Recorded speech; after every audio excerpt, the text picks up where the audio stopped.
Welcome to sports live presented by White Plus Pro sensitive toothpaste. আপনাদের সঙ্গে আছি আমি রঞ্জন শান্ত।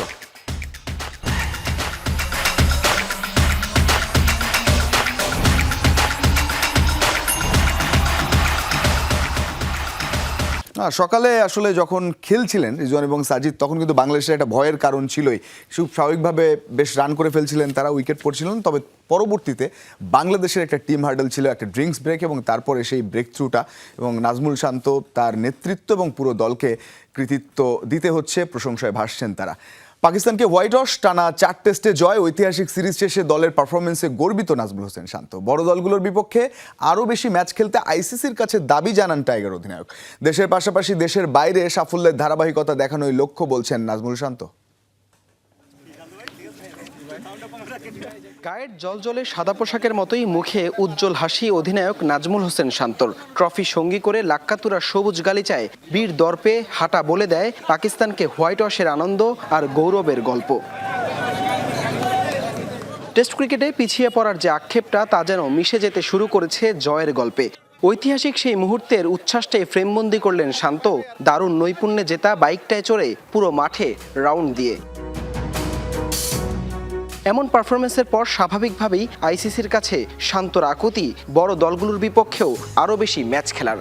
অস্ট্রেলিয়া, ইংল্যান্ড, ইন্ডিয়া এই টিমগুলোর সাথেও আমরা বেশি বেশি টেস্ট খেলতে চাই, হোম অ্যান্ড অ্যাওয়ে বোথ। কারণ আমি যেটা বললাম যে আমরা যখন ম্যাচ খেলার সুযোগ পাবো, ওই নতুন এক্সপিরিয়েন্সগুলো আমাদের যখন হবে, তখনই টিম আস্তে আস্তে বিল্ড করবে। আদারওয়াইজ একই দলের সাথে বারবার খেলা, একই কন্ডিশনে খেলা, এটাতে আসলে টিম বিল্ড করাটা কঠিন। সো আশা তো থাকবে যে আইসিসি আমাদের বেশি বেশি সব দলের সাথে টেস্ট ম্যাচ দিবে।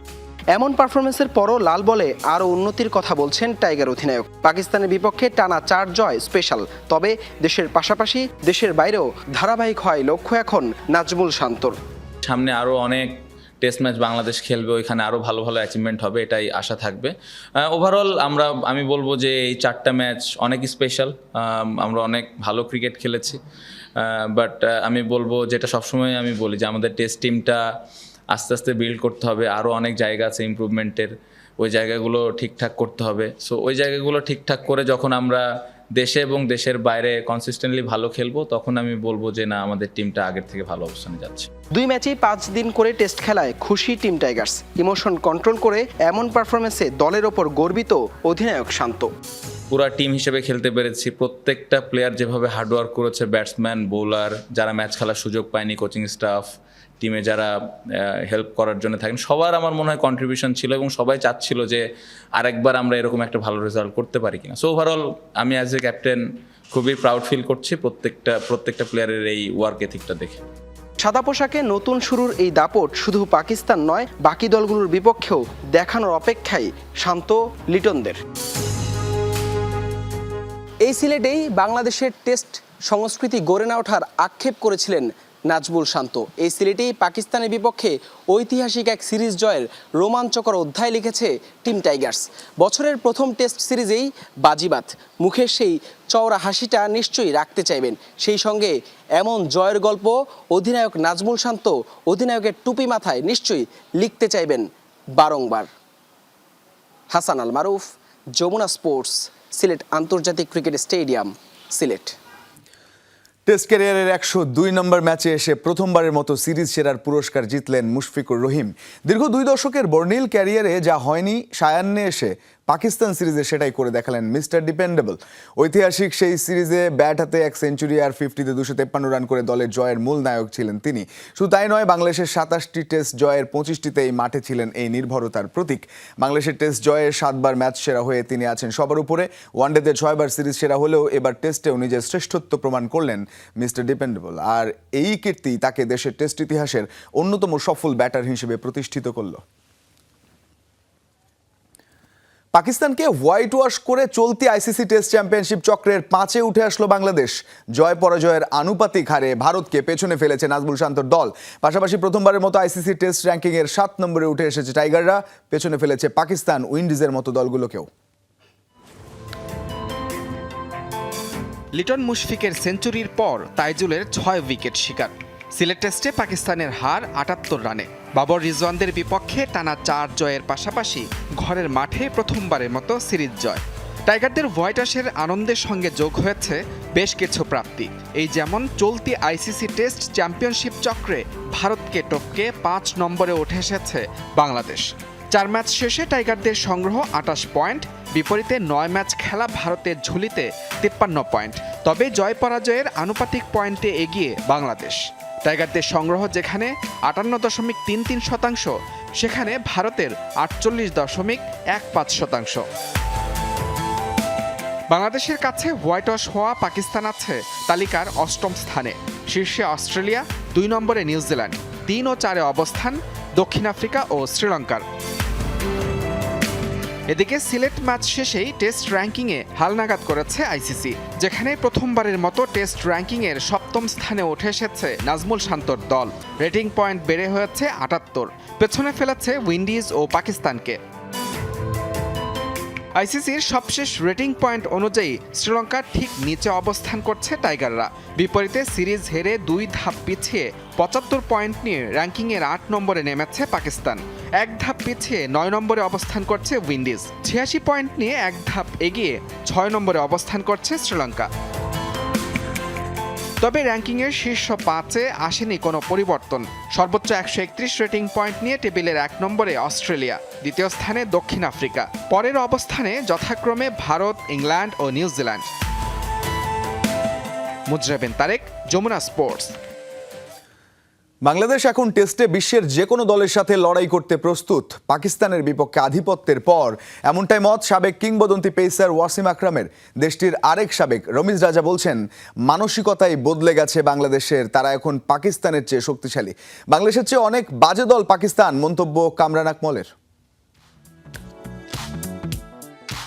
2024 থেকে 2026 রাওয়ালপিন্ডি থেকে ঢাকা হয়ে সিলেট, পাকিস্তানের বিপক্ষে সাদা পোশাকে আধিপত্যের গল্পটা বদলে দিয়েছে টাইগাররা। টেস্ট ইতিহাসে প্রথম দল হিসেবে পাকিস্তানে ও দেশের মাটিতে ধবলধোলাই করা প্রথম দল বাংলাদেশ। এমন সিরিজের পর সাবেকদের তোপের মুখে পড়া পাকিস্তানের জন্য নতুন কিছু নয়, তবে এবার বাংলাদেশের প্রশংসাটাই বেশি তাদের কণ্ঠে। সাবেক পাক কিংবদন্তি ওয়াসিম আকরাম বলছেন, বাংলাদেশের কাছে দ্বিতীয়বারের মতো এভাবে হেরে যেতে দেখাটা ভীষণ হতাশাজনক। তবে নিখুঁত ও পরিপূর্ণ ক্রিকেট খেলা বিজয়ী দলকে পুরো কৃতিত্ব দিচ্ছেন এই বিশ্বকাপজয়ী পেসার। বাংলাদেশ আগে সাধারণত ধীরগতির এবং অতিরিক্ত স্পিন বান্ধব উইকেট বানাতো, কিন্তু এখন তারা চমৎকার পিচ বানাচ্ছে, যা তাদের দ্রুত উঠে আসা তরুণ পেসারদেরকে সাহায্য করছে এবং এই পেসাররাই গতিতে হারিয়ে দিচ্ছে পাকিস্তানকে। বাংলাদেশ এখন এই ফরম্যাটে বিশ্বের যে কোনো সেরা দলের সাথে লড়াই করার জন্য পুরোপুরি প্রস্তুত। আর নাহিদ রানা কি অসাধারণ এক প্রতিভা, ওর বোলিং দেখাটা সত্যিই চোখ জোড়ানো এক অভিজ্ঞতা। অভিনন্দন বাংলাদেশ। এই সিরিজের ধারাভাষ্যে থাকা আরেক সাবেক পাকিস্তানি রমিজ রাজাও বলছেন, বাংলাদেশ এখন আর ঘরের মাঠে টার্নিং উইকেটের সুবিধা নিতে চায় না। প্রশ্ন তুলেছেন পাকিস্তান দলের কমিটমেন্ট নিয়ে। বাংলাদেশের মানসিকতাই বদলে গেছে। বাংলাদেশ এখন বড় স্বপ্ন দেখছে, দেশের বাইরে গিয়েও নিজেদের সামর্থ্যের প্রমাণ দিতে চায় তারা। বাংলাদেশ জানে তারা এখন পাকিস্তানের চেয়ে কতটা শক্তিশালী। পাকিস্তানকেও এভাবে ভাবতে হবে। তাদেরই একাদশ নিষ্প্রাণ। দেশের বাইরে ম্যাচ জেতার কোনো পরিকল্পনাই দেখিনি তাদের মধ্যে। ব্যাটারদের ফিটনেস কিংবা বোলারদের প্রতি কিছুই ঠিক নেই পাকিস্তানের। শান্ত মিরাজ লিটনদের কাছে টানা 4 টেস্ট হার আর 2 কন্ডিশনেই হোয়াইট ওয়াশের পর দেশটির আরেক সাবেক কামরান আকমল বলছেন, বাংলাদেশ দেখিয়ে দিয়েছে পাকিস্তান এখন কোথায় আছে। সাবেক এই কিপার ব্যাটারের মতে, বাংলাদেশের চেয়ে অনেক বাজে দল পাকিস্তান। রঞ্জন শান্ত, যমুনা স্পোর্টস। ফুটবলে যেতে চাই, ফেডারেশন কাপের ফাইনালে মোহামেডানকে 3-2 গোলে হারিয়ে শিরোপা জিতেছে কিংস। সেখানে আছেন সহকর্মী মেহেদি নাইম, সরাসরি যুক্ত হচ্ছেন তিনি। নাইম, ম্যাচটা নিয়ে তো অবশ্যই বলবেন, কারণ এই ম্যাচটা আরেকবার চ্যাম্পিয়ন হয়েছে কিংস, এবং পাশাপাশি কোচ নিয়ে অনেক কথা আছে, টমাস ডুলিকে নিয়ে কথা আছে। তার কি আপডেট, কতক্ষণে ফাইনাল হচ্ছে সেই বিষয়টা, এবং কোচ হিসেবে তিনি কেমন হতে পারেন, সব মিলিয়ে একটু জানান। রঞ্জন, আসলে বাংলাদেশের ফুটবল ইতিহাসে এই প্রথম দ্বিতীয়বারের মতো আসলে কোনো ক্লাব ট্রেবল জিতলো, সেটা হচ্ছে কিংস। আজকে ফেডারেশন কাপ ফাইনালে তারা মোহামেডানকে 3-2 গোলে হারিয়েছে, যদিও 2-1 গোলে তারা পেছিয়ে ছিল। সেখান থেকে দ্বিতীয়ার্ধে কামব্যাকের গল্প লিখেছে আসলে ড্রিলটন গোমেজের জন্য। এই ড্রিলটন গোমেজ কিন্তু আজকে হ্যাটট্রিক করেছে। তার জন্য ঠিক পেছনে আপনারা দেখতে পাচ্ছেন, একটু দেখাতে চাই যে কিছুক্ষণ আগেই আসলে মঞ্চটা ভরা ছিল, ফুটবলারদের ট্রফি তুলে দিয়েছে বাফুফে কর্তারা। সেই জায়গা থেকে আজকে হচ্ছে 20 মে। আপনারা জানেন যে বাংলাদেশের হেড কোচ অর্থাৎ জাতীয় ফুটবল দলের হেড কোচ কে হচ্ছেন সেটা কিন্তু ঘোষণা আসার একটা সম্ভাব্য ডেট ছিল, যেটা আসলে 18 তারিখে বাফুফে সভাপতি তাবিদ আউল বলছেন, সেটা কিন্তু আজও হয়নি। তবে বিভিন্ন সূত্রের খবর হচ্ছে টমাস জুলি কিন্তু সেই তালিকায় সবচেয়ে বেশি এগিয়ে আছেন। অর্থাৎ গতকাল বাফুফের কার্যনির্বাহী সভায় আপনারা জানেন যে তাবিদ আওয়াল একটা নাম প্রস্তাব করেছিলেন, সেটা হচ্ছে টমাস জুলি। এই মার্কিন অধিনায়ক এগিয়ে আছেন এবং খুব সম্ভবত খুব শিগগিরই তাকে কোচ করার প্রক্রিয়া শুরু হতে পারে। যদি এখনও জিনিসটা আনুষ্ঠানিকভাবে চূড়ান্ত না, হয়তো চূড়ান্ত হবে। নানা কারণে বাংলাদেশ টেকনিক্যালি আরও ভালো করতে চায়, সেই কারণে অনেক বড় বড় নামকে বাদ দিয়ে কিন্তু আসলে টমাস জুলিকেই কোচ করার কথা ভাবছে বাফুফে। একেবারেই অসংখ্য ধন্যবাদ নাইম আপনাকে। সে বিষয়ে আমরা পরবর্তী আরও আপডেট পাবো। আর্জেন্টিনার বিশ্বকাপ স্কোয়াডে থাকবে একটি চমক, বলছে দেশটির সবচেয়ে বড় sports portal TYC sports.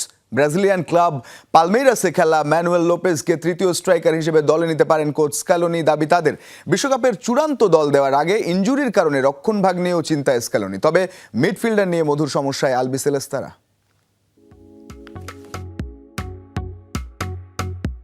Brazil, Portugal, ফ্রান্সের মতো দলগুলো বিশ্বকাপের চূড়ান্ত দল ঘোষণা করেছে ইতিমধ্যে।